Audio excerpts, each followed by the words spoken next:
fitnatan wa ilaina turja'un.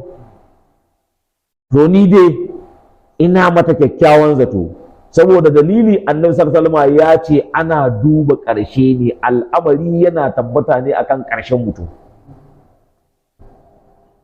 Allah sai ki ɗaukan ta lokacin da producer ko director yake ce mata yi kaza lokacin tana cikin yi, da Allah ya ga dama sai ya bari a lokacin ya amshi ranta a lokacin.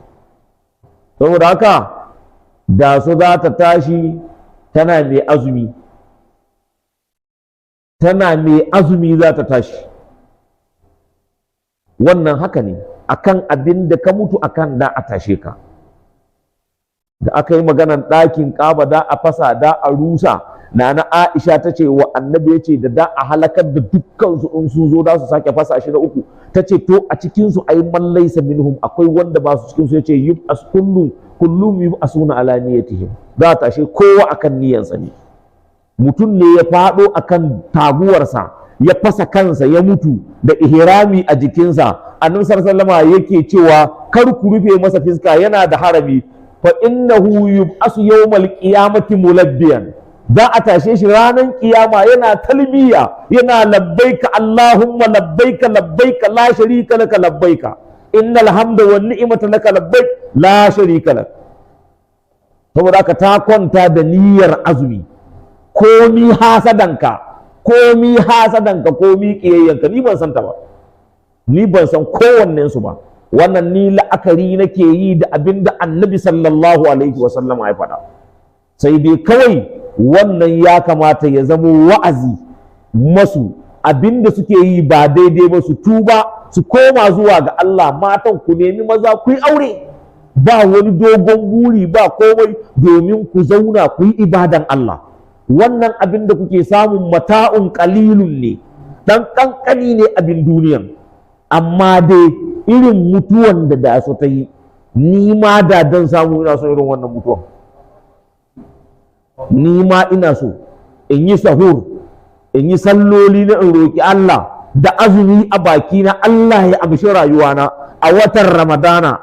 Wannan ba karamin nasara bane, nasara ne. Saboda haka duk wani mai magana zai ƙare maganarsa ne kawai ta dai mutu akan kyakkyawan hanya, saboda ba a san alaƙanta tsakaninta da Ubangiji ba. Allah ya mata wannan gudumawa, Allah ya mata wannan gudumawa.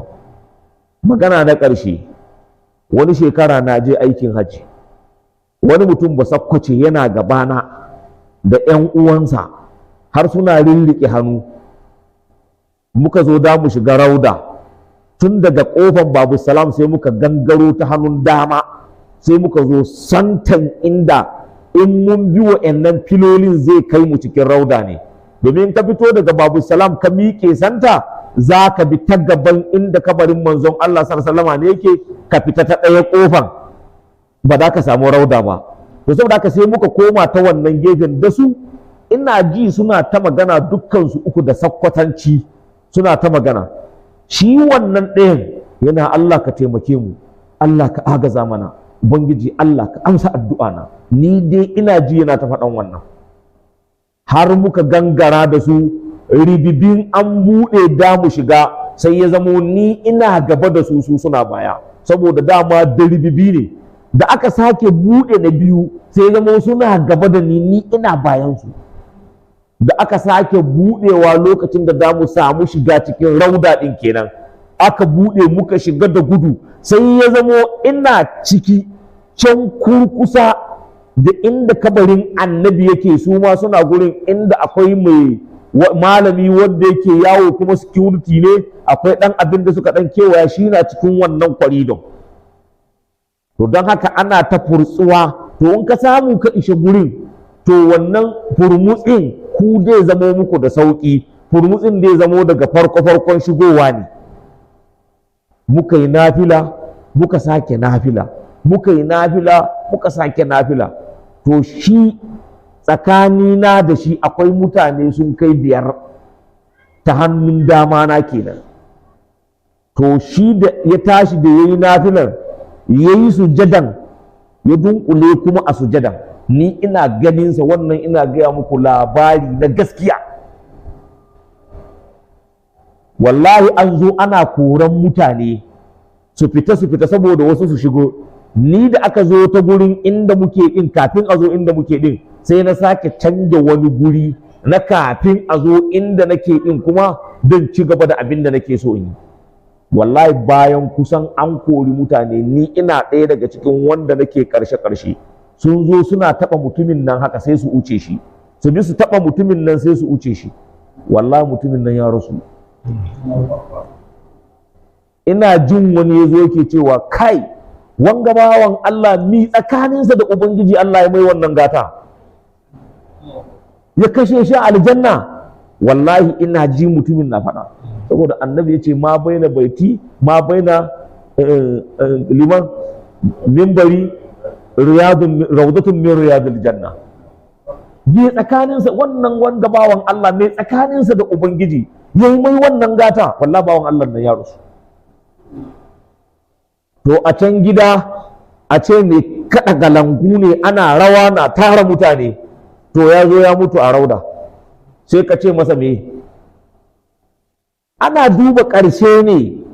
Saboda haka lallai abin da suke yi na sana'a ba mai kyau ba ne, amma da su ta yi sa'an tafiya kiyama, da su ba ta yi sa'an tafiya kiyama. Duk wani mai magana sai dai ya ƙare da maganansa, amma wannan ƙarshe ne mai kyau, ƙarshe ne mai kyau. Yanzu inda wani limamin angonku ne ko babanka ko wani mutum a cikin angonku ya wannan mutuwa da kai ce ya yi sa'a wallahi kai alhamdulillah, amma saboda ita tana yin drama kai ba da ka lura irin ƙarshen ba, me yasa Allah bai bari ya kashe ta filin draman ba?